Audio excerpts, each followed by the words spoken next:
President Donald Trump's first national security advisor, a lieutenant general under siege. The architects of the Russiagate hoax.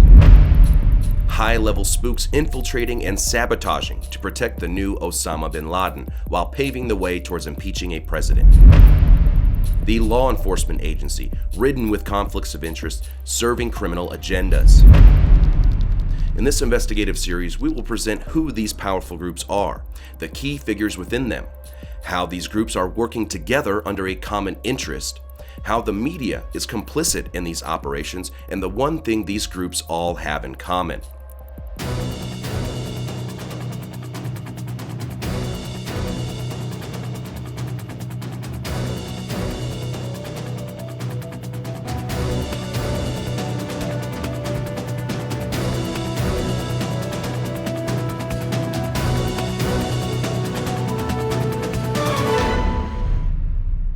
Hello everyone. As the first person exposing the radical Islamist Gulen network in the United States over a decade ago, as a recipient of various government secrecy and gag orders on my first-hand knowledge of criminal and terrorism operations of this $20 billion worth shady network, I was one of the first investigative journalists taking on the case of General Michael Flynn. Why? Because the Flynn case involved all the actors and operatives involved in my own case, from radical Imam Fethullah Gulen and his first sponsors importing his network to the United States in 1998, the Clintons, to the Gulen gatekeepers within the CIA and FBI. Today, for the first time, I'm opening to the public my previously Newsbud-Exclusive report on Concocting the Flynn Scandal. What was this case about? What media made it to be, what it actually was, your involvement, and any other things that you would like to add that you haven't seen covered in these articles? Clear assassination of character. Why?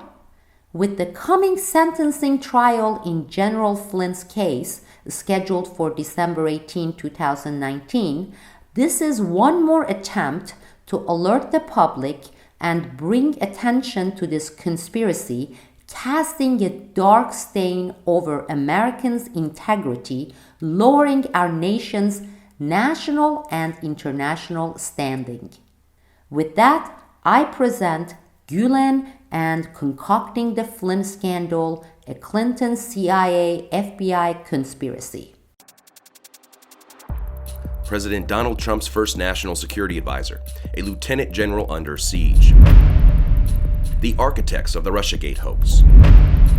High-level spooks infiltrating and sabotaging to protect the new Osama bin Laden while paving the way towards impeaching a president. The law enforcement agency, ridden with conflicts of interest, serving criminal agendas.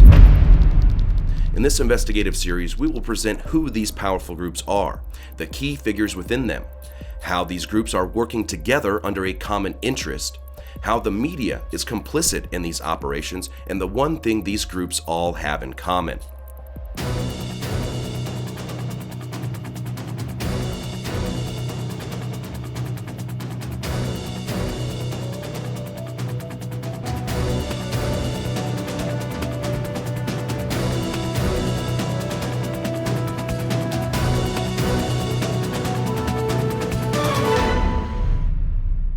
Michael Flynn was a commander of the U.S. Special Forces. He is a highly decorated, retired United States Army Lieutenant General who served over 30 years. During General Flynn's career, he held top-level security clearance. President Obama appointed General Flynn as director of the Defense Intelligence Agency. While head of the DIA, General Flynn was determined to transform the agency. Flynn was criticized by senior Pentagon officials, butted heads with the CIA, and clashed with the FBI. Friction also existed between General Flynn, President Obama, and Secretary Clinton, as Flynn refused to bend his experienced military judgment to suit Obama's political needs. Flynn was not a yes man for the establishment and was forced out of the DIA by the Obama administration and would later become a vocal critic of President Obama. On November 8, 2016, the United States had a new president, Donald Trump, and General Flynn was set to be one of the most powerful and influential people in the nation as Trump's national security advisor.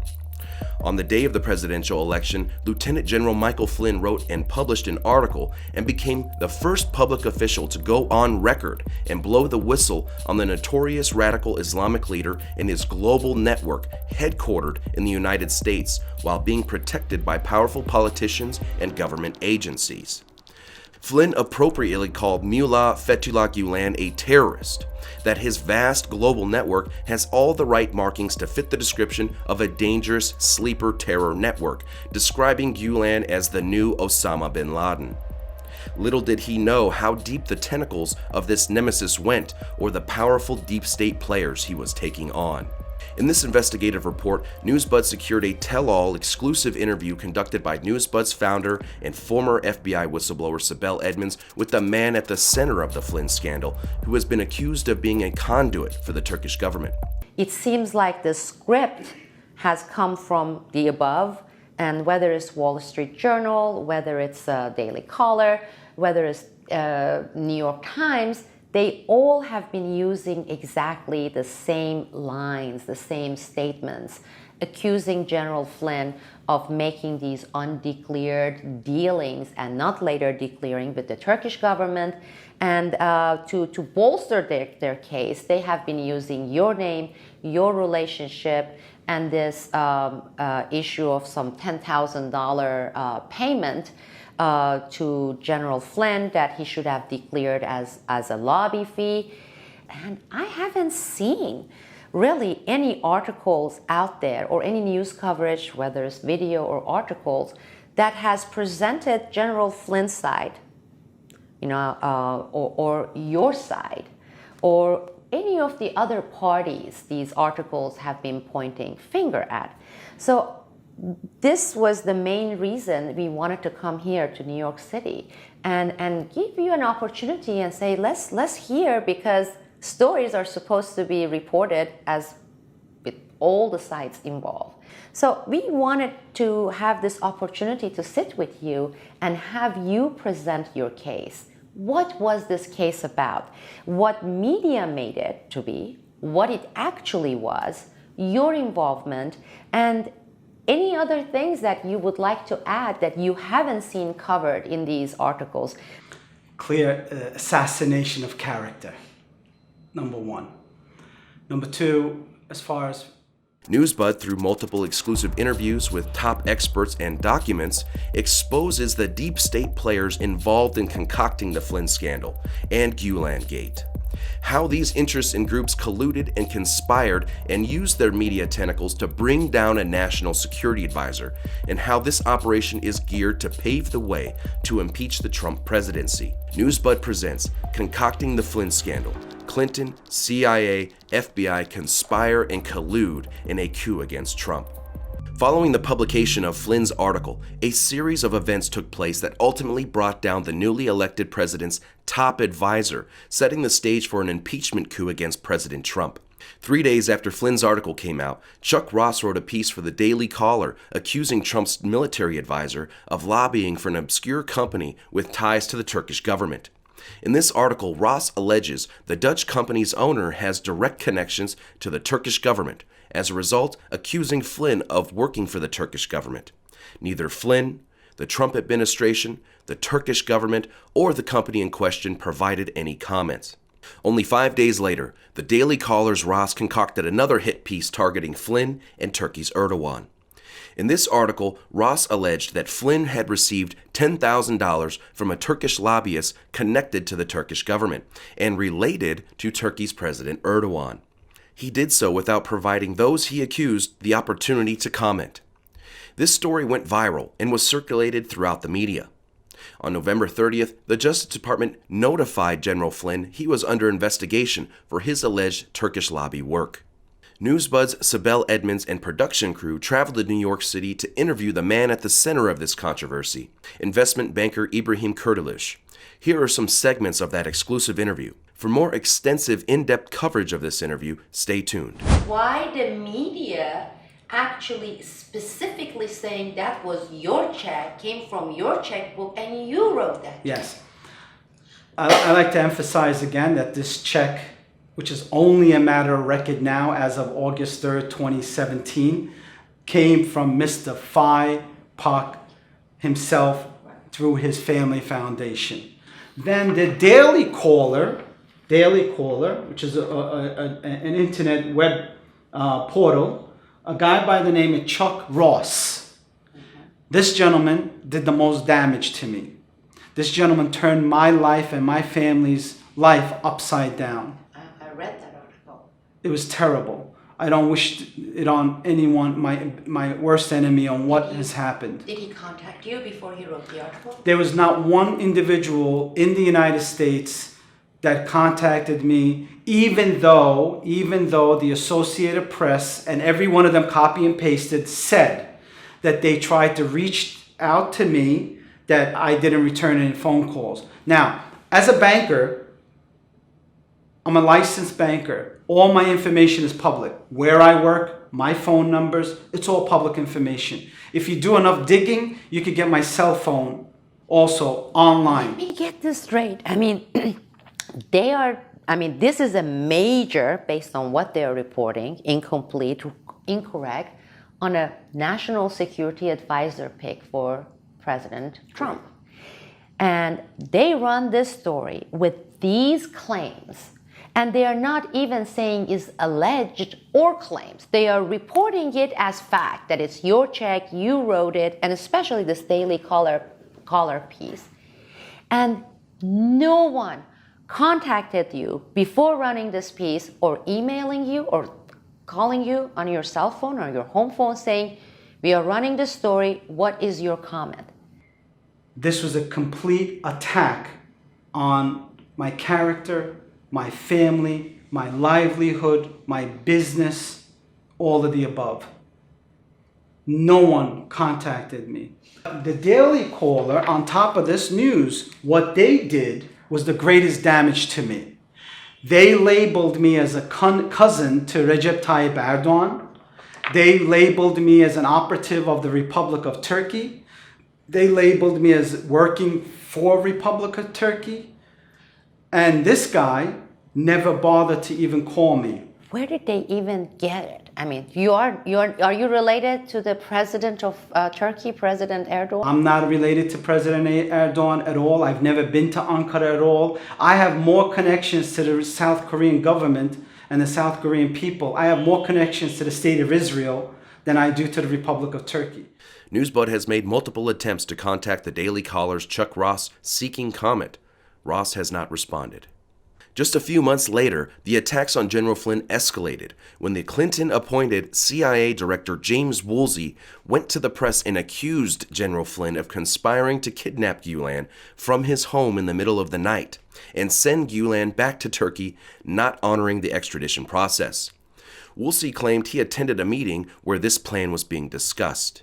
Really wanted me to come to a meeting at one of the local hotels here in Is New that York. the Essex House in New York City? And I showed up, and there were several Turks and several Americans there. Turkish ministers, these were high yes, level. we eventually sorted out who was who. I came in, as I said, in the middle of this including meeting. the foreign minister of Right. Turkey. And but there was discussion, serious discussion, of finding some way to move Mr. Gulen out of the United States to Turkey. You might call it brainstorming, but it was brainstorming about a very serious matter that would pretty clearly be a violation of law. Should point out that the story, which is on online Wall Street Journal right now, says quotes a Flynn spokesman as saying that non-judicial physical removal of Mr. Gulen was not discussed. Is that the case? I think it was discussed, but very casual. It was not particularly focused on detailed planning or coherent, but the subject matter was in several spots, really, I think, quite clearly examining, if only hypothetically, a way in which to get Mr. Gulen out of the United States and back to Turkey. Right. And do you remember any of the language that was used? You kind of recall it now as being kind of covert, the discussion being of covert action taken. Well, how did you come to the conclusion that it was covert action? Well, it would be very difficult without a finding from a court, an extradition order, to show up in full light of day in Mr. Gulen's home and clamp manacles on him and take him to be flown out of the country. We don't run that kind of a society in the United States. At the time, the former CIA Director James Woolsey was on the advisory board of Flynn's intel group. He was also on the Trump transition team. Woolsey claims he reported this to Obama's Vice President Joe Biden and stepped down from the Flynn intel group and the Trump transition team. All of the establishment mouthpiece media networks, including the Washington Post, the Wall Street Journal, CNN, and MSNBC, have been working around the clock to declare General Flynn guilty in the court of public opinion. This meeting took place between Lieutenant General Flynn and supposedly former director of the CIA, James Woolsey, and supposedly, these are all based on, according to the former director of the CIA. James Woolsey was appointed to his position by the Clintons. He took the position and he served as the director of the CIA between 1993 and 1995. And this was the era when, and this was under Clinton administration during this particular CIA under James Woolsey, when they began cultivating and grooming, and eventually later they brought in Fethullah Gulen into the United States. This man went supposedly into this meeting towards the end of it. And right after that meeting, he comes out and he blows the whistle on Lieutenant General Flynn, saying he was there to discuss illegal plans to some covert operations to go to Fethullah Gulen's castle in Pennsylvania, handcuff him, airlift him, and then take him out of the country into Turkey and hand him over to the Turkish government. He is the man who immediately after that quit being the advisor on board of advisor for Lieutenant General Flynn's company. And he immediately resigned from his position from Donald Trump's candidacy team, and he was a senior advisor. I mean, when I started watching James Woolsey's interviews, basically blowing the whistle on Lieutenant General Flynn, and his connection to the government of Turkey, according to him, and his plot to engage in some possibly covert illegal actions against Gulen. And what followed after that, meaning immediately James Woolsey withdrawing from Trump team and from Flynn's company, it looked like someone who had a premeditated plan. It appears as if James Woolsey put himself in those positions and went to that meeting so that he would do exactly this. Does this to you look like some sort of an infiltration with a purpose? Because even though General Flynn has denied that kind of discussion taking place during that meeting, the media has been the same way with this report. They have been reporting this as, here's a national security advisor to be who's discussing illegal ways and illegal operations to kidnap this mullah and send him back to Turkey. Now, I don't know General Flynn personally, but I know you have had a chance and you know his brothers, etc. Can you actually believe that a man with that kind of a track record, and he has an amazing track record, General Flynn, would go into a meeting with these witnesses and talk about some illegal operation to go and in the middle of the night and kidnap and handcuff and airlift? I mean, can you even see that imaginable, plausible? I don't know General Flynn personally for a long period of time, but for the short period of time that I got to know him on 2 or 3 occasions meeting him face to face. This man is an honorable man. He has had a crystal clear record to date. Unfortunately, ones have an issue with him. It is evident to me.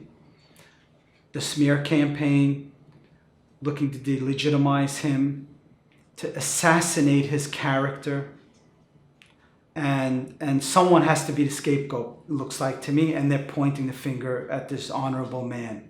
So I don't believe in this. I think it's a conspiracy. I don't know the CIA, former CIA agent. I don't know. I saw the same interview. But it's kind of hard for me to believe that this honorable man, who's had a time-tested and honored history about his character and about who he is, to be engaged in such illegal activity. The attacks on General Flynn continued to escalate. The same culprits even began to include Flynn in the ongoing Russiagate hoax by attempting to connect Flynn to RT, Vladimir Putin, and a Russian ambassador, Sergei Kislyak. Let's deconstruct the special interests, the agendas, and the deep state players involved in concocting these recent Flynn scandals.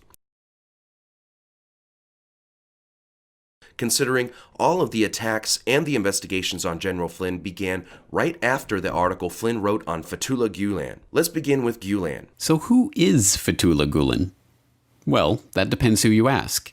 If you ask the well-coiffed liars of the corporate lapdog media, Gulen is a kindly old reclusive imam who is operating a multi-billion-dollar global Islamic school network from his compound fortress in Pennsylvania. For some reason or other. So why then does this Turkish cleric live in Pennsylvania? Why was he outlawed from Turkey? And how did he build up his multi-billion-dollar global education network? These are good questions, and ones that the US State Department struggles to answer. The mouthpiece of the American establishment, the New York Times, is also in Gulen's corner.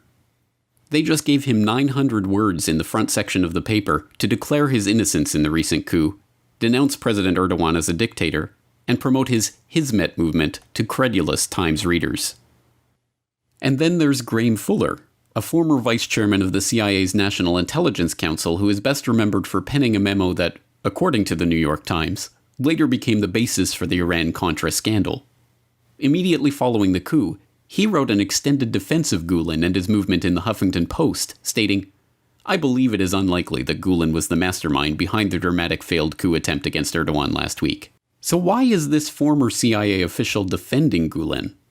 As Fuller himself goes on to explain, "In the interest of full disclosure, it is on public record that I wrote a letter as a private citizen in connection with Gulen's US green card application in 2006, stating that I did not believe that Gulen constituted a security threat to the US. Since then, enemies of Gulen and many conspiratorial-minded Turks decided to connect the dots. The fact that I was a US Central Intelligence Agency official, I had retired from the agency 18 years before, and that I had spoken out in defense of Gulen constituted clear proof that Gulen is a CIA agent." Clear proof? Certainly not. But relevant to an investigation of Gulen and his many high-ranking and powerful connections? Certainly. Also relevant, the testimony of Osman Nuri Gündüz. He was the former head of Turkey's intelligence agency, MIT, and served as the chief intelligence advisor to Prime Minister Tansu Çiller in the 1990s. In his biography, published in 2011, he claims that in the mid-1990s, the Gulen network was sending CIA agents to Central Asia undercover as English teachers for their madrasas in the region.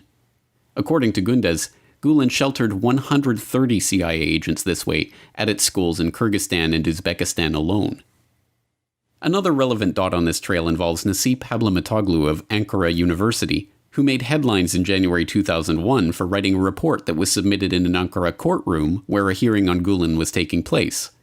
The report, entitled Operation Agents, Infiltration Spies and Fethullahists, claimed that Gulen voluntarily worked as an agent for the CIA and lived under the protection of the FBI in the state of Pennsylvania on a private estate designed for him. Dr. Hablamatoglu was assassinated in 2002 in a case that remains unsolved.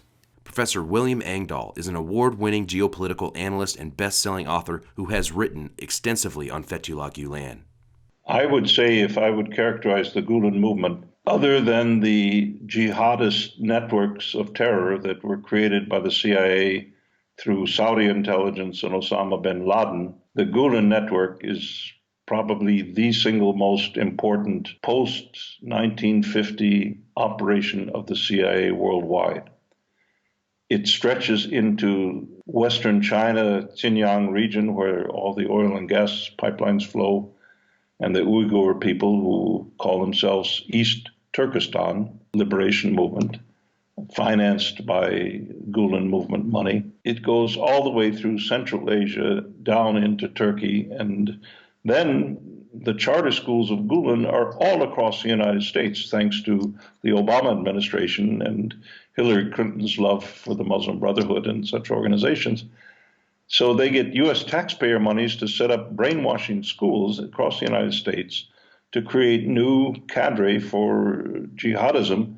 The public relations image is so slick, they hire the top people in the business in Washington and Madison Avenue, that most Americans think, oh, these are the nice, smiling, friendly Muslims, that we can cuddle up to.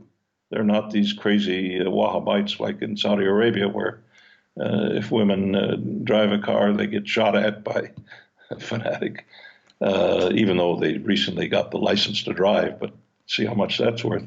This is a huge operation. It was used right after the collapse of the Soviet Union to create the unrest in Chechnya, the Chechen wars against Moscow and the pipelines. It was used in Dagestan. It has been used throughout Central Asia, right up into China today. So this is a huge operation. And it was used in July of 2016 to try this failed coup d'etat against Erdogan. Mark S. Hall is an award-winning filmmaker. Hall's newest feature-length documentary film came out in 2016, and it's titled Killing Ed. The film documents the corruption and corrosive influence of the Gulen movement. We do know from spending 5 years researching the Gulen movement for Killing Ed that the CIA does seem to have an apparent link to Fethullah Gulen and members of his movement. It should also be said that in researching the Gulen movement outside of the United States, we have heard anecdotally that the Gulen movement was supported in their growth as their schools grew into the Central Asian republics after the fall of the USSR, because the U.S. foreign policy at that time was to try to avoid a vacuum once the Russians were leaving these Central Asian republics and having that vacuum filled by Shiite Muslims, predominantly from Iran. And there does seem to be that connection too. You hear from many various high-level Turkish people, as well as former Gulenists that we've interviewed, that said that, yes, the CIA was assisting the Gulen movement. After all, the attacks and the investigations began immediately after Flynn penned the piece on Gulen and justifiably linked him to Osama bin Laden. Fethullah Gulen and Osama bin Laden can be compared in that Osama bin Laden was an asset of the CIA and Saudi intelligence from the beginning. And Fethullah Gulen has been an asset using a fanatical brand, or not a fanatical brand, it's a soft version of the Osama Wahhabism, but it involves killer death cults and everything else the same as Osama. So in that sense, they're both kind of parallel projects of the CIA. James Woolsey was head of the CIA under President Bill Clinton. The Clintons are closely connected to Fethullah Gulen and his network known as the Gulen Movement. The Clintons' ties to the Gulens go back to the 1990s. The first person to expose Fethullah Gulen in the U.S. when no one had ever heard his name was Newsbud's founder and editor Sibel Edmonds. Beginning in 2011, Edmonds began exposing Gulen and his network, Gulen's major role in the CIA NATO Operation Gladio B, Operation Gladio, and the CIA's Graham Fuller as Gulen's handler. And most importantly, the Clinton administration's role in utilizing and directing Gulen and his network beginning in the 1990s. I worked in the FBI, and I have gone on record for the past 14 years the very explosive, important files that I got the state secrets privilege order on, I got gag order on, had to do with this special operation, Operation Gladio B, for the files that dated from 1997, late 1997, until February 2002. And I can tell you from firsthand information, from direct information, that FBI was already by 2000, 2001 pursuing Fethullah Gulen in several different divisions, both regular crime division, counterterrorism division, and also white collar crime. So they had several investigations going on that started immediately in late 1999 on Fethullah Gulen. And it was Clinton's White House through Janet Reno, and this was when Janet Reno was in charge of the Department of Justice, that the FBI investigators, and these were my direct bosses, special agents, were ordered to stop all the criminal investigations and funnel all those folders on Fethullah Gulen, thick files of heroin connection, money laundering, and all sorts of embezzlement. That was actually done under the umbrella of the CIA's unit set up for him, to take all those files, and they transferred those files to counterintelligence. In counterintelligence investigations, you gather information, but you can never, ever use that information in court to jail someone. You cannot bring as FBI a court case, meaning it's only for intelligence gathering purposes. So Janet Reno, Bill Clinton, Hillary Clinton, they pressured the FBI, they gave direct orders saying, everything you have collected on Fethullah Gulen, you are going to seize this operation investigations. You are going to transfer all those files and only pursue it under counterintelligence.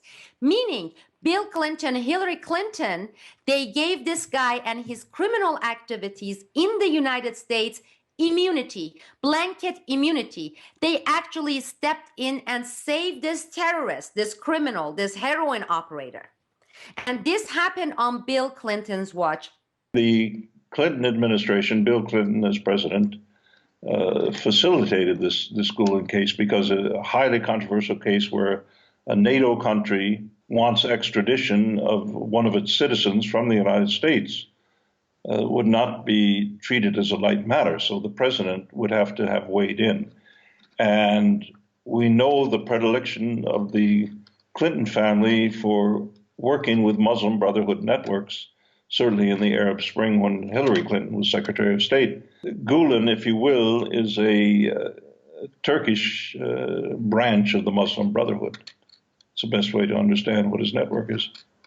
Look at the career of Graham Fuller, Gulen's major sponsor in Turkey for 30 years almost. CIA, top level of the CIA under Woolsey. This is quite understandable that this would be the case, and that Woolsey would do what he could to prevent some kind of slick operation by Flynn to hand over Gulen. Given the fact that the CIA runs Gulen, and James Woolsey was the director of the CIA under the same Clinton administration who brought Gulen into the United States, it appears as if Woolsey infiltrated Flynn's and ultimately Trump's inner circle on behalf of the Clintons and the CIA in order to protect their asset and sabotage Trump's presidency. Still, there are many questions surrounding Woolsey's penetration of Trump's inner circle and his targeting of General Flynn. You're contributing to the promotion of the ideals of tolerance and interfaith dialogue, inspired by Fethullah Gulen and his transnational social movement. You do it through your everyday lives, and you are truly strengthening the fabric of our common humanity, as well as promoting the ongoing cultural and educational ties that bind our world together. I want to thank you for your contributions to America, for your contributions to stronger Turkish-American relationships and better understanding, and especially for your friendship to Hillary and to me. Before leaving the Defense Intelligence Agency, General Flynn also clashed with the FBI leadership when Flynn came to the defense of a decorated counterterrorism FBI agent who accused the now Deputy FBI Director Andrew McCabe of sexual discrimination. General Flynn went public and offered to testify on behalf of the agent. The FBI even went as far as trying to block General Flynn from being a witness against the FBI and McCabe. Not long after, Flynn would find himself at the center of an FBI investigation led by Deputy Director Andrew McCabe. It appears Andrew McCabe may have a vendetta against General Flynn, as 3 FBI employees who spoke on the condition of anonymity for fear of retaliation said they personally witnessed Andrew McCabe on several occasions make disparaging remarks against Flynn before and during the FBI's current investigations of Flynn. The FBI agents also expressed their concern that McCabe's investigation into Flynn was politically driven. Here is how the FBI investigation is politically driven. 2 months after the FBI began a separate investigation into Hillary Clinton, a longtime colleague and friend of the Clintons, Virginia Governor Terry McAuliffe, directed $675,000 to the election campaign of Jill McCabe, who was running for Virginia State Senate, from his political organizations. Jill McCabe did not win the position, but shortly after, her husband, Andrew McCabe, was promoted to the FBI Deputy Director under James Comey, whose own conflicts of interests involving his connections with the Clintons is well documented and will be covered in depth in the coming installments of this series. After McCabe became the number 2 man at the FBI, he directly oversaw the Clinton investigation. The same Andrew McCabe who became the acting director when Comey was fired. Andrew McCabe is currently overseeing the Flynn investigations. Did the FBI retaliate against Michael Flynn by launching an investigation against him?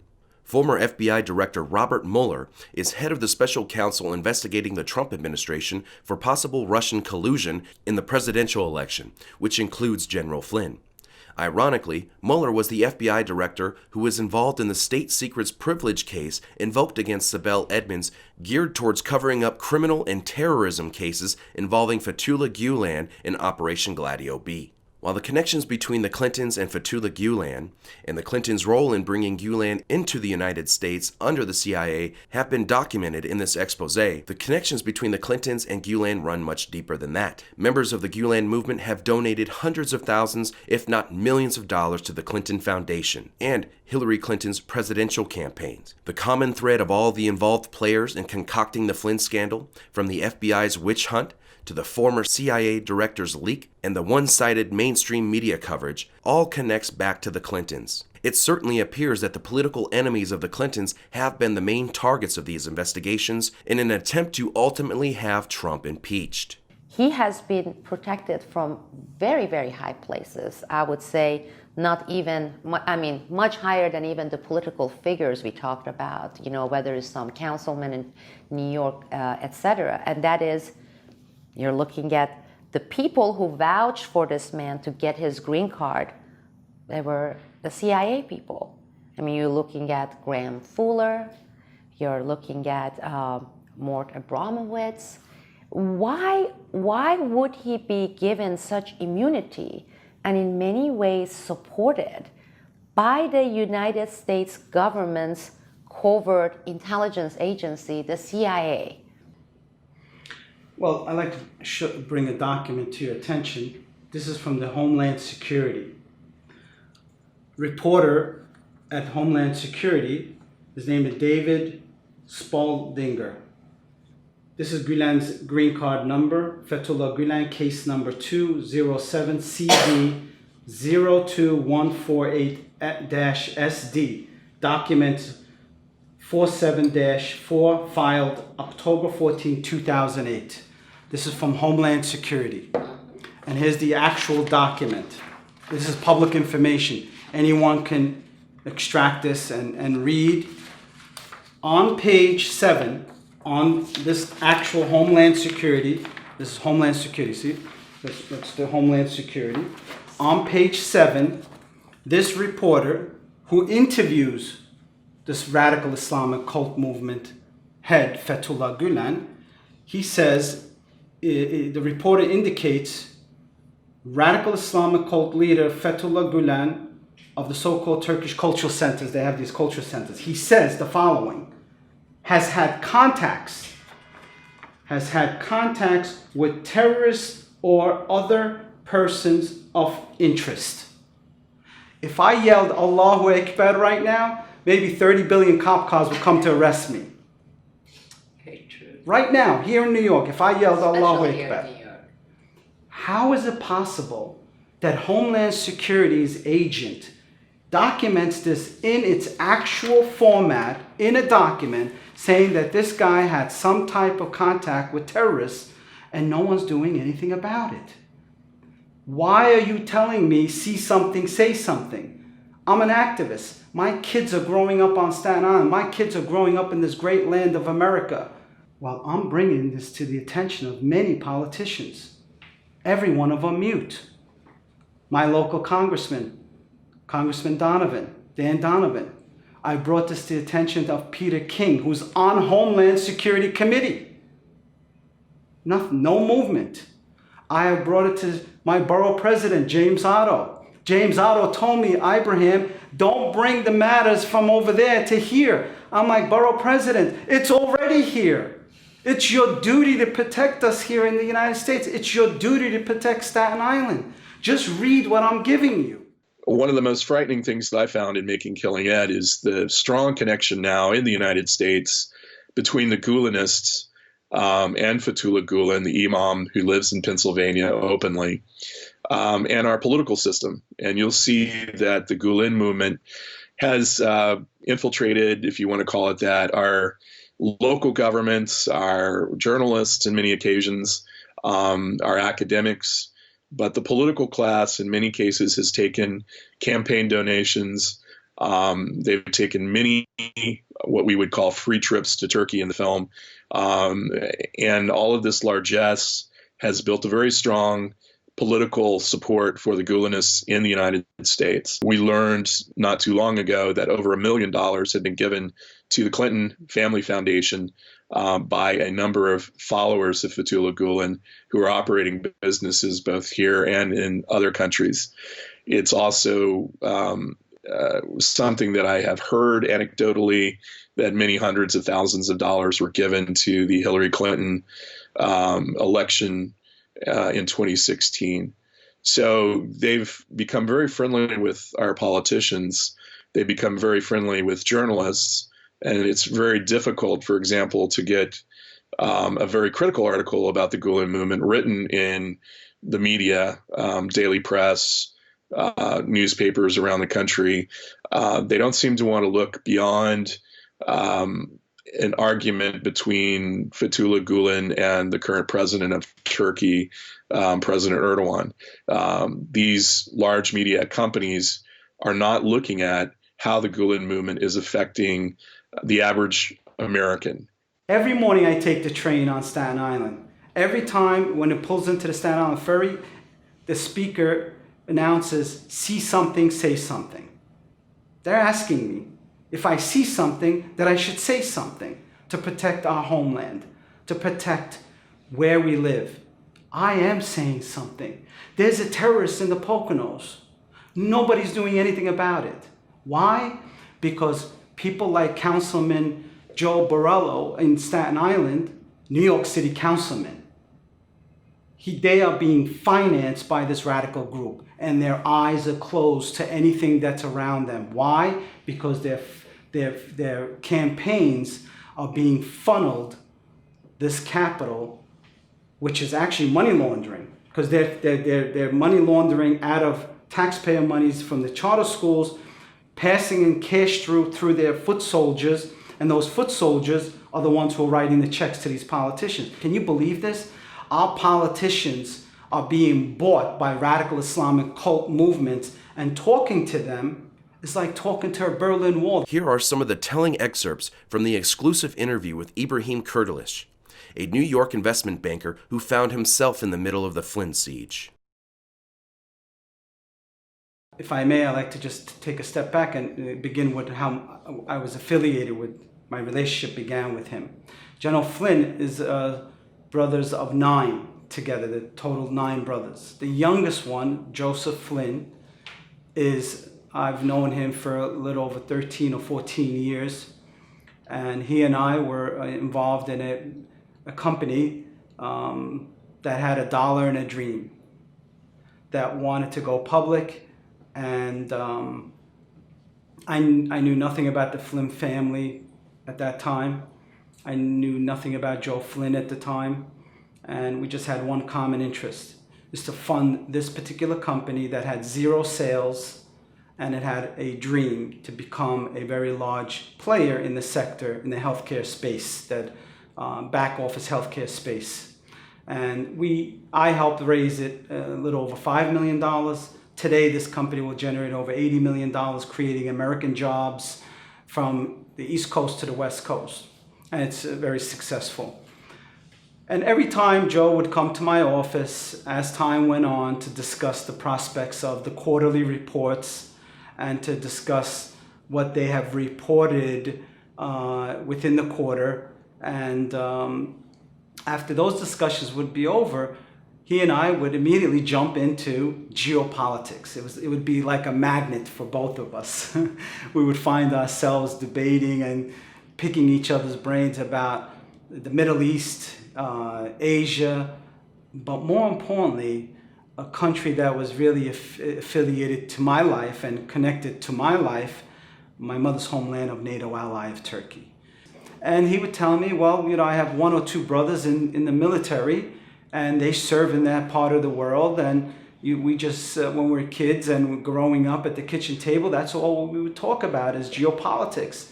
And he would bring out a name by the name of, I think at the time, Lieutenant General Flynn was a colonel, I believe, in Afghanistan at the time. So my affiliation with General Flynn begins with his brother.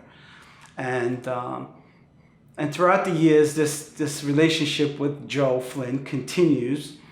Fast forward to where we are in 2015, latter part of 2015, when he come up to my office again for a briefing. He was going on around Wall Street, introducing his company, and he would stop in and we'd go out for lunch. And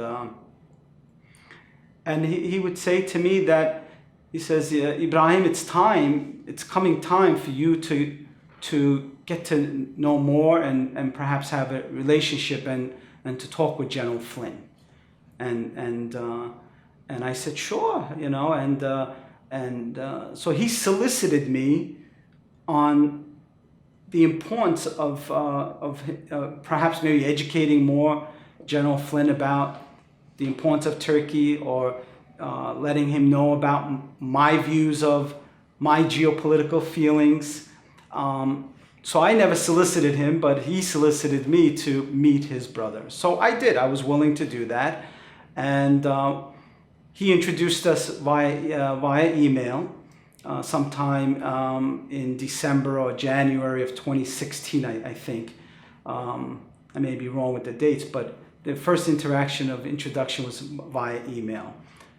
As time went on via email, I kept feeding General Flynn or educating him more about my views about geopolitics, the sensitive issues to our community here in the United States, and how we could perhaps add more value to bringing Washington and Ankara together, and having someone like him who may be in the forefront of American politics or within the military, to continue to nurture this very important Muslim country that is imperative to national security of the United States in the most chaotic region of the world. So this process with email probably lasted about 3 or 4 months. And then sometime in middle of May 2016, over the weekend, I'm in my backyard, I get a phone call. It's General Michael Flynn calling me on my phone. And I was shocked, I was nervous, I was completely honored, and that was my first contact, actual verbal talk with him. And it was a great privilege and honor for me to pick up the phone of a great American hero, for him to call me. I was flying high that day. Sometime in June of 2016, he calls me from Texas. That call was a serious call. because on that call, that was the first time we spoke about NATO allies, NATO ally Turkey's individual, who they put on an individual watch list or a terrorist watch list by the name of Fethullah Gulen, a radical Islamic cleric who happens to live right here in our backyard in the Poconos in Pennsylvania. And this radical Islamic, and I call it what it is, it's radical Islam. That's what it is. It's radical Islam. It's mullahs of Iran, and anyone who thinks otherwise is living in a delusional state of mind. So I started to inform him of his nervousness in his voice when he called me from Houston. And I said, of course, General. He said to me, he said, Abraham, here in Texas, anyone I've come across is very familiar with this Fethullah Gulen movement versus anywhere else in the United States. I said, of course, General, because that's where their corporate headquarters are. Houston is their corporate headquarters. They run, can you believe this? A radical Islamic cleric runs the largest charter schools in the United States. Here in America, a radical Islamic mullah is running the largest charter schools. Perhaps some say 160, some say 180. Let's find somewhere in between, say 170, right? Here in the United States, milking American taxpayer money of over 700 to 800 million US dollars by misleading American taxpayer money, by money laundering this capital that they get from us back into their system, into their cult movement. They manipulate visa requirements. They bring over so-called Turkish people or their cult movement people from Turkey to teach us English. Like we don't have enough people here who graduate with an MBA in English, with a degree in teaching, as being a teacher, to teach us English. So, and I said to the general, I said, I'm not surprised that Texas and the people of Texas are familiar with this movement. And that's when I again reiterated to him that he should do more due diligence on the subject, that he should contact people like who is very familiar with the group, who knows the cult movement very well, General Wesley Clark. Former NATO commander Wesley Clark stated very clearly that we in the United States are the ones that are possibly destabilizing NATO ally Turkey right here from the United States. I said, call General Wesley Clark and ask him. He knows a lot about this cult movement. So I recommended that he should do his own due diligence and look into the cult movement and how this group is looking to topple the United States secular movement, its free government here in the United States over a course of the next 50 to 100 years. I've come across trying to educate and warn some of my fellow Americans, like on Staten Island where I reside, City Councilman Joe Borelli. He is being financed by this radical Islamic movement. He has been to Turkey talking to Joe Borelli, City Councilman on southern part of Staten Island, is like talking to a Berlin Wall. His campaign finance is being manipulated and supported by this radical Islamic group. Can you believe this?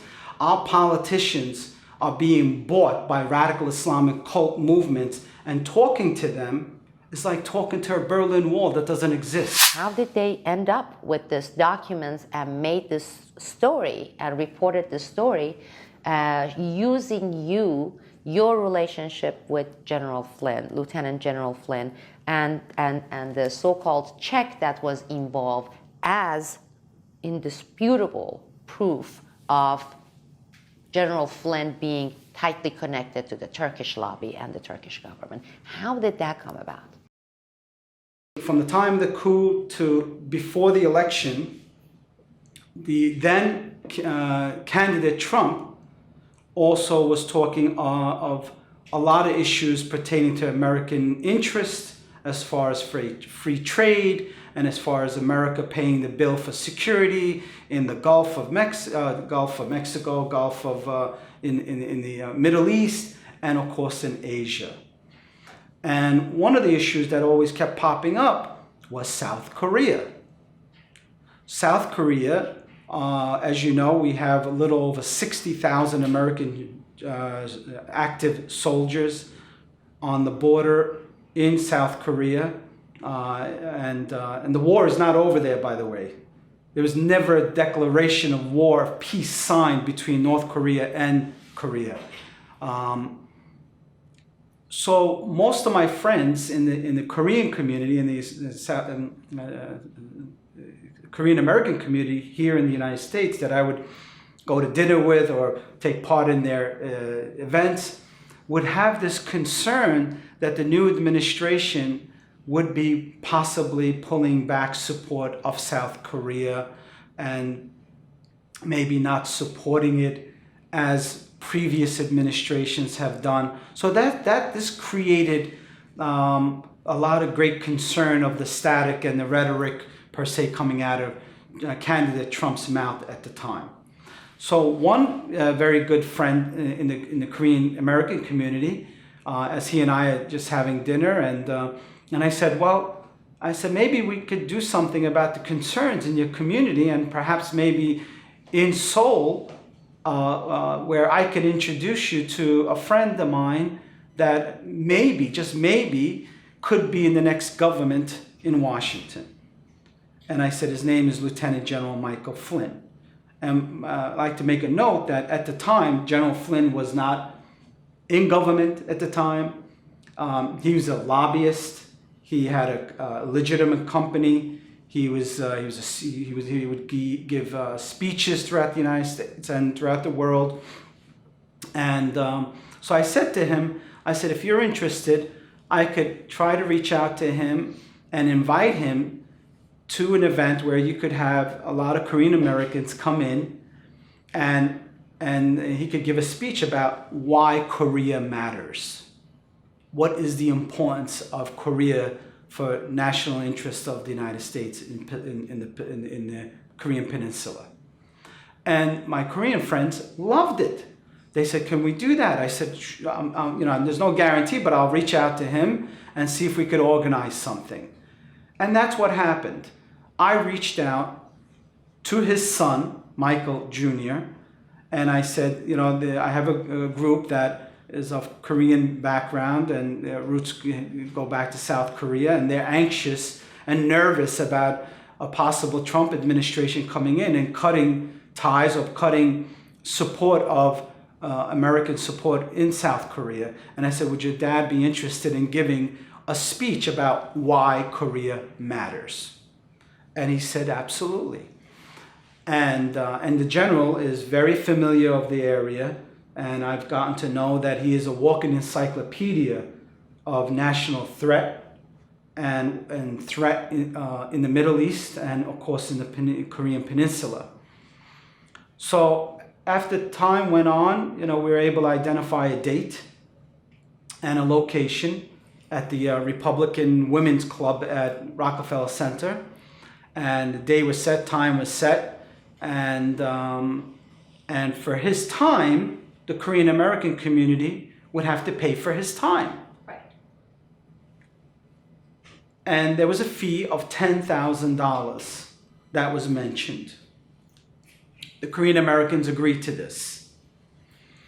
And so the day that General Flynn pulled up in the car, and it was an SUV, it was a rainy day, I met him outside and I brought him into the Republican Women's Club in Rockefeller Center, and we were going up the back stairs to meet with the Korean press. Maybe there may have been 15 or 20 of them there, or 10 to 20 of them there.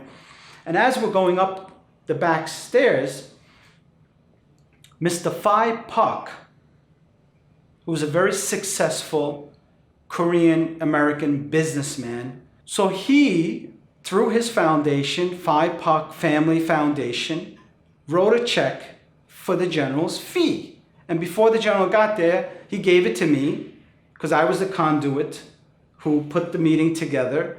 I put it in my pocket. And when the general came in, I was taking him upstairs, up the back stairs.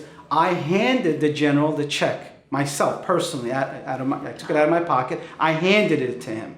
The check that Mr. Phi Pak gave to me, which he wrote from Phi Pak Foundation. Oh, wow. So that check came from him directly?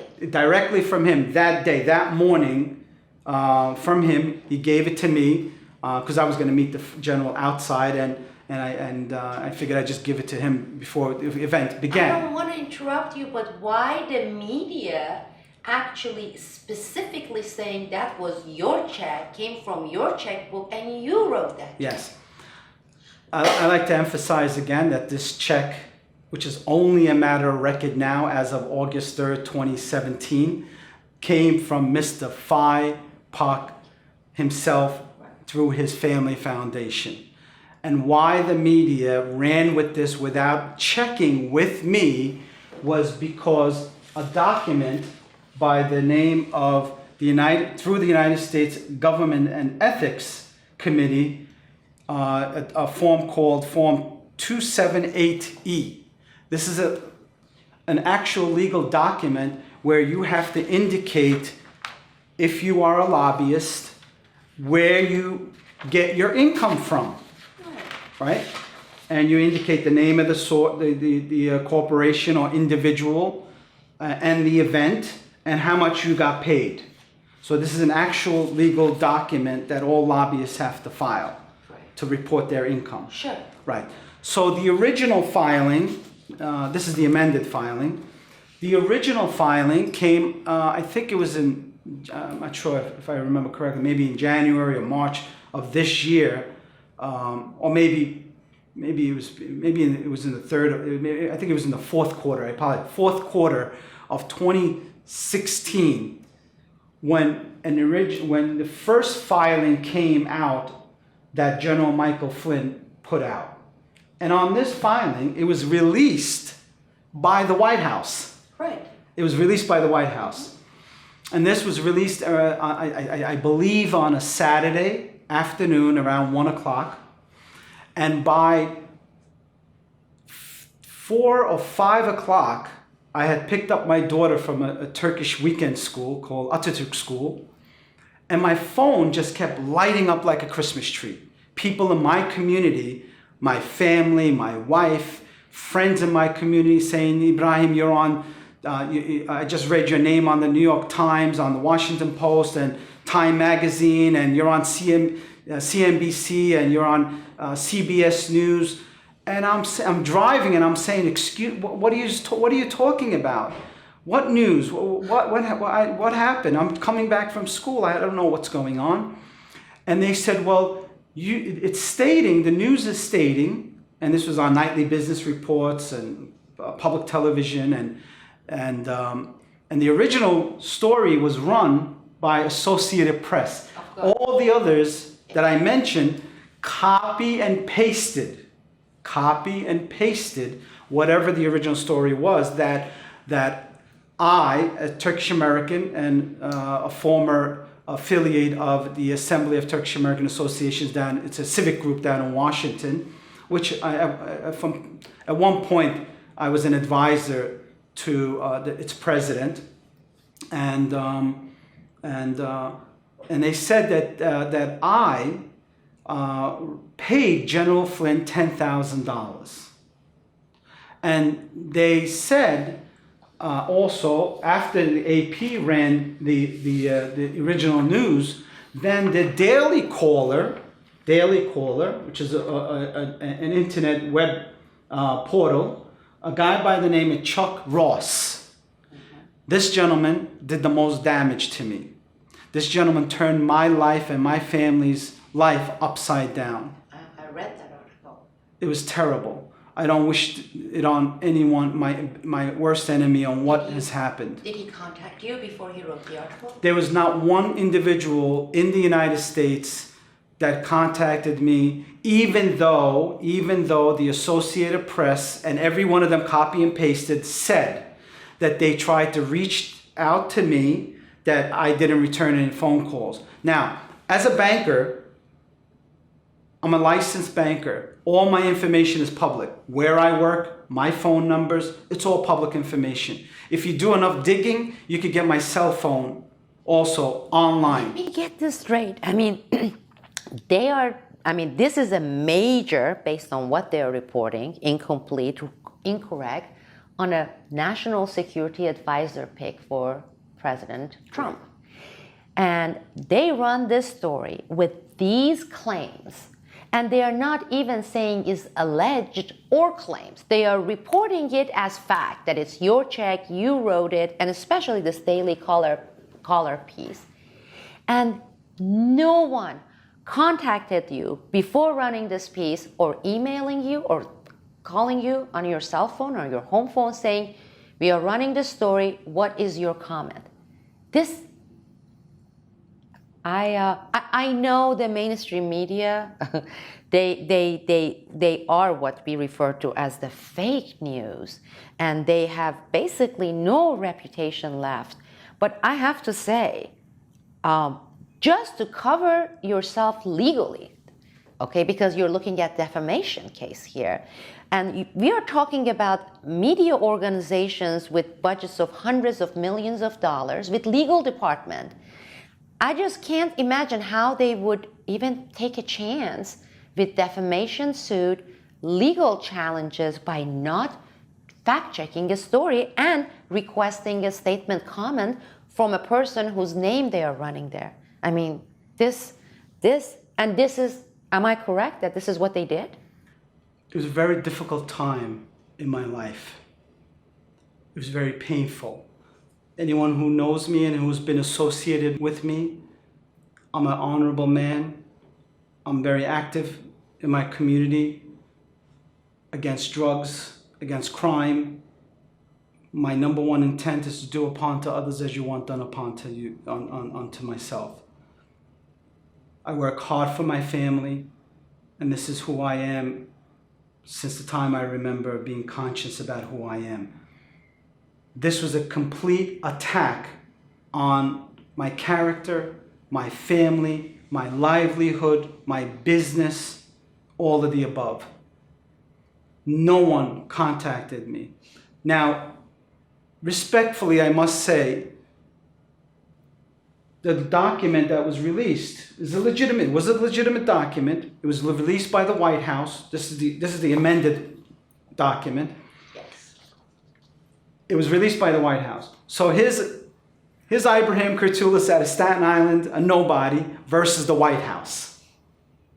The White House versus me. It's a big difference. Who are they going to believe? Especially a document being released out of the White House. And what was the date of this, the release from the White House? Well, this is the amended Correct. one. The original one. The original one was in sometime in, I remember now, in November 2016. So Okay. This is before the inauguration for president. This is by Obama, White House. well, Obama was in the White House at the time, correct? Yes. Because they didn't take over until after inauguration. Yes. Well, if we look at the Daily Caller's original write-up, it was on November 16th. So it was sometime just before November 16th or November 16th when the original document came out through the White House, which, of course, General Flynn provided to the White House. Now, respectfully, again, I like to say no one called me, no one contacted me, no one called my office, no one called my home, my family, no emails, zero. It was a complete lie that they said that they tried to contact me. The AP report, original report that ran, they said they contact. It's a lie. What Donald Trump says about fake news, I experienced that. It was fake news. No one called me, zero. The only person that called me was a young lady from, she's a freelance reporter from the Financial Times, Her name is Laura Patel. Yes, And she just happens to be in Ankara, this young lady. And she's a freelance writer. And she's told me she lives in Ankara, and she was curious, and she contacted me through Facebook. And she could get a hold of you, but all this mainstream media outlets here, they were not, they didn't even attempt. They didn't even attempt. So, Before you go any further, did they receive any statements from Lieutenant General Flynn for these original articles? I don't recall. I don't remember. Because I didn't see any. I don't recall. I don't think so. I don't remember that the general also was quoted directly. I don't think so. I don't remember. But no one called me except this young lady. Everything was based on the original. The original filing, the Form 278E, which was filed in November. But did the original filing indicate that the check, the check sleeve belonged to you? On the filing, only a name, the event's name, and the amount was paid is indicated in these documents. There is no copy of a check. Just the name, event, date, and where it was held, and amount paid. That was it. And the event being the South Korean. South Koreans. Your name. How about was it Mr. Park? Was he mentioned? No, he wasn't mentioned whatsoever in the original document filed by General Flynn himself. And I must admit, it was a complete error by General Flynn. There was nothing vicious that he did. Sure. I mean, yeah, he handed it to me. It was not his check. He handed it to me. Look, he couldn't. I think it was more his son. His son, he's 23, 24 years old. I don't know exactly how old he is. He's a young man. It was irresponsible, carelessness, I'm going to say, and without checking correctly. It's an honest mistake. Anyone can make a mistake. He made a mistake. Michael Jr. made a mistake. But that's if what it was. you're a reporter, and if it is indicated that this is for this association, for this speech, you would call and you at least would check. call, and you would assume that the check is coming from the association. It's a logical deduction. Yeah, well, you would check. But like I said, I had Goliath against me, the White House. The document was being released by the White House. But okay, let's just say, argument's sake, it was released by by White House, which it was. There was nothing illegal about it. Even if I paid for it, there was nothing illegal about it. The guy's a lobbyist. I hired him to give a speech, and I paid him. There's nothing illegal. Which happens every second here in the United States. It happens every second here in the United States. Obama does it. Hillary Clinton does it. They all do it. There's nothing illegal about it. And it's not 10,000s. Usually you're looking at Millions. $1 million. But the Daily Caller, on top of this news, what they did was the greatest damage to me. They labeled me as a cousin to Recep Tayyip Erdogan. They labeled me as an operative of the Republic of Turkey. They labeled me as working for Republic of Turkey. And this guy never bothered to even call me. Where did they even get it? I mean, are you related to the president of Turkey, President Erdogan? I'm not related to President Erdogan at all. I've never been to Ankara at all. I have more connections to the South Korean government and the South Korean people. I have more connections to the state of Israel than I do to the Republic of Turkey. I'm aware of large budgets set by Fethullah Gulen's movement to co-opt American journalists, reporters, and they do it in such a nice, smiley face. In fact, to go on record, there was one gentleman, a journalist, who was with Wall Street Journal, and he covered United Nations, etc. He wanted to work for me as a contract journalist. As soon as they found out, they being Fethullah Gulen's organization, and this journalist was hungry. I mean, he used to live in New York City, in tight budget, etc. And they offered him to take him to Turkey, first class or business class ticket, 5-star hotel. and give him nice personal tours of, and this would be tour of his facilities, some of his schools, organizations. This would be 2009, 2010. And then they organized this job in one of the, I think, United Arab Emirates countries. All of this was so he didn't work, because I was investigating Gulen back then, 2009, 2010, and I was writing, and I wanted to hire this person on contract basis. So he decided not to work for us. And he has been, even though he's not working for Gulen organization officially, his, at least for that period, his additional extra income and trips were all financed by Fethullah Gulen's organization. So just based on that alone, it would be an interesting project for us, which we would take on, and we will look into Mr. Ross's background, because I read that several times. I kept saying this is a hit piece. If it was true, and if I did do what they are asking me to do, see something, say something, I educated a man about a radical cult movement for the national interest and the national security of this great nation of America. Did I do something wrong? Did I help America, or did I act in the against the interest of America? What did I do? Is it some sort, because we know that Lieutenant General Flynn actually authored a piece, a hard-hitting piece on Fethullah Gulen, and this was published in the New York Times. I don't remember seeing a piece like that on Gulen that is so strongly worded, warranted, deserved. I'm trying to decide.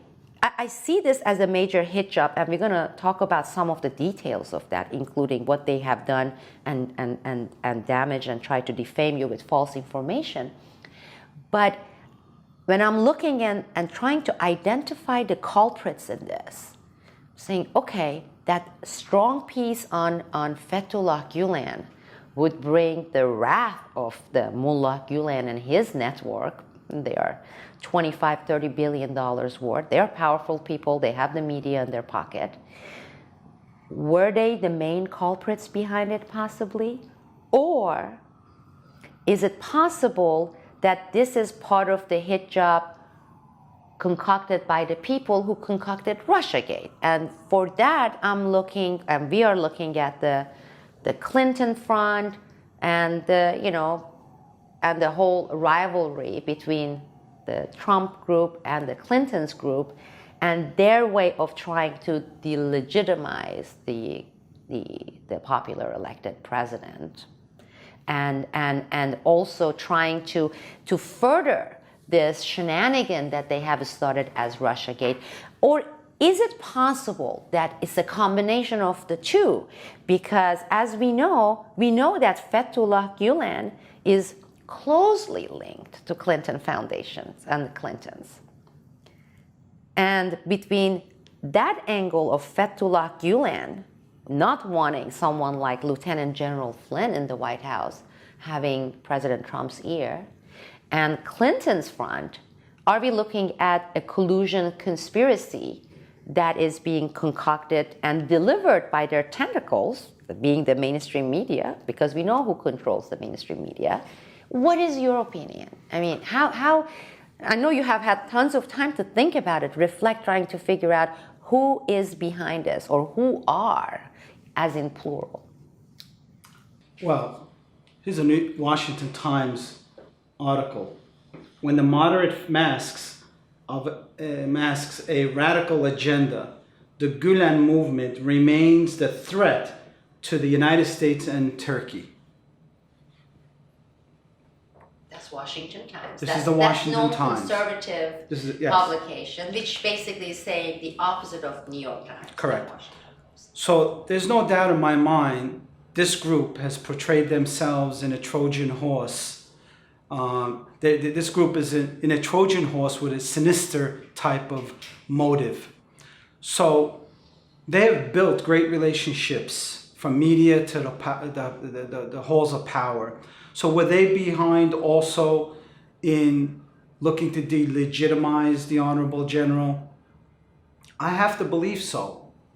Because when you get that close to someone that's in power, that will become the president of the United States of America, criminals, their number one intent is always to try to cover up their tracks. That's what this group is doing. And they're doing a damn good job of it. And there's no doubt in my mind that this group had some type of role. How much of a role? I don't know. But this should be a wake-up call to the American society on how powerful this group has become in the United States. It should be a wake-up call on how they can manipulate the halls of power and media and civic society on the relationships that they've built over the last 30 years from the East Coast of the United States to the West Coast of the United States. This should be a wake-up call to anyone that has the interests of America in their hearts, like I do. General Flynn called Fethullah Gulen the Osama bin Laden of Turkey. That piece that he wrote, which I have here somewhere, was one of the most powerful pieces that I have ever read about this cult movement. Actually, I didn't want to really interrupt you, but when I read those lines, and that is as strong as it gets, but it's applicable with the analogy between Osama bin Laden and Fethullah Gulen, another thing that jumped at me was the beginning, the start of Osama bin Laden. Osama bin Laden worked for the United States and the CIA in late 1970s, early 1980s during the war between the Afghan forces, which we supported, the Mujahideen that we created, and the Soviet Union communists. So we groomed him, we being the CIA, and we gave him the start, and supposedly he then turned it around and turned the whole thing targeting the United States. At least that's how the story goes. There's no doubt in my mind there's a similarity. And with Fethullah Gulen, we are looking at CIA's cultivated. I mean, this is just my personal perspective of the matter. On the example that you made, after supporting the mullahs or the mujahideens in Afghanistan, I think the CIA or groups or whoever needed a more so-called moderate face of Islam. So who did they come across? This punk, I'm going to call him, right? This radical cleric who is portraying himself and his cult movement as so-called wanting to break bread with many other faiths. They come across this guy and they build him up and to a $30 to $50 billion network minimum. And they're in various other countries. Why? To perhaps take more control on the ground by using these schools, by using this network through them as a front to have more control and more of an eye on Russia or the movements in these new Turkic states in Asia like Uzbekistan, Kazakhstan, Turkmenistan, where you have also natural resources of abundance resources in these countries. So perhaps this theory is correct. I don't know. I mean, I'm not in government. I'm not a spy. I've never worked for any law enforcement agency. But it seems that when I look, as you mentioned, how is it that my parents' green card was not signed by former CIA agents, and this guy, radical Islamic imam, in imams, green card applications are signed by former ex-CIA agents. Duh. That's right. I mean, come on. Wake up and smell the coffee. There's something wrong with this picture. You must be gullible. You must be really in a delusional state of mind if you think otherwise. I know currently Lieutenant General Flynn, he's going through the court case with all these cases. And we also know that the President Trump's administration is under the DOJ, FBI investigations for connections to Russia and all this Russia-gate shenanigans. with all the things that took place, were you ever contacted by the FBI or questioned, or any government agencies for clarification? No. How about as a witness in the court in any of these cases? These cases, no. I was never contacted by FBI pertaining to the Flynn situation, by courts, any law enforcement, zero. I'm going to the law enforcement to talk to them about concerns of national security interests. They're the ones who are telling me, see something, say something. I'm going to them. They're not coming to me. I have nothing to hide. I have information. I have information that I feel is important. This guy's on the threat and on a terrorist list, watch list in the of our NATO ally of Turkey, and we're not doing anything about it. I wonder if the state of Israel put one of Hezbollah's men on the terror list here in the United States, what would our government do then? There's a terrorist in the Poconos, and no one's doing anything about it. Well, we thank you very much for this amazing interview, and we are going to follow up on several points that were discussed today here. Thank you. Well, I'd like to thank you for taking the time and coming from halfway around the country to visit me and to give me the opportunity to express my opinion, my thoughts about what happened to me linked to the Honorable General Michael Flynn. And I'd like to shout out to General Flynn and his family. I love you very much, and I know truth will prevail.